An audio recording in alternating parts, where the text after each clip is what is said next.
Mga ganap dito lamang po sa Born to Shine. Palihim na sinusundan ni Minchi si Dara upang malaman kung ano ang itinatago nito. Ngunit malakas naman ang pandinig nitong si Dara at nalaman nga niya na sinusundan nitong si Minchi. Buti na lang talaga hindi pa nalaman ni Minchi ang relasyon ni Dara at Freddy dahil kapag malaman nitong si Minchi siguradong isisiwalat niya sa lahat, lalong-lalo na dito kay Dara.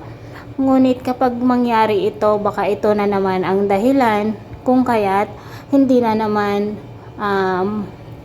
matutuloy ang pag-angat ni Jenny dito sa kanyang karir, mga kapuso, no? Dahil nga si Freddy ang may-ari ng Engrady Music na kung saan ay dito na ngayon si Jenny.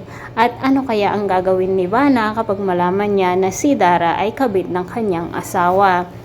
At dito na nga siguro magtatapos ang kahibangan ng mag-ina na si Dara at Megan. Nakapag-desisyon naman si Megan na aalis na lamang sa Yumi dahil nga gusto niyang gayahin si Jenny na mag-solo artist. Nagalit nga si Monica nang magpaalam si Megan dito sa Yumi o sa Astra M. Ano na kaya ngayon ang mangyayari sa Yumi kapag wala na silang leader? Mabubuwag na kayang tuluyan ang Yumi, mga kapuso? Samantala, kahit na ano namang pangsabotahe ang ginagawa ni Megan dito kay Jenny ay hindi siya nagtatagumpay. Dahil nga ika nga nila, ang kasamaan kailanman hindi ito magwawagi dahil napakabait at napakabuti ang ating bida na si Jenny kung kaya tadhana na ang umaayon sa kanya.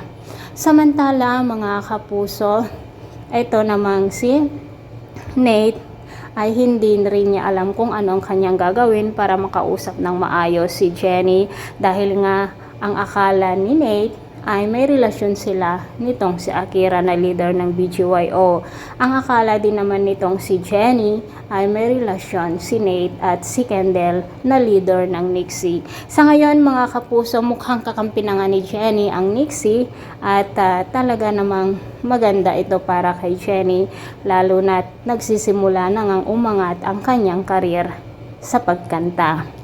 Samantala, mga kapuso, itong inaabangan nating lahat ang pagdating ni Amelia upang sa ganun ay makabanding niya itong si Jenny sa huling sandali ng kanyang buhay.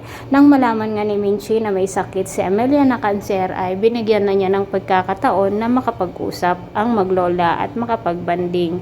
Mga kapuso, pakatutukan po natin lagi ang bawat eksena dito lamang po sa Born to Shine. Maraming salamat sa walang sawang pagsubaybay. See you on my next video. God bless.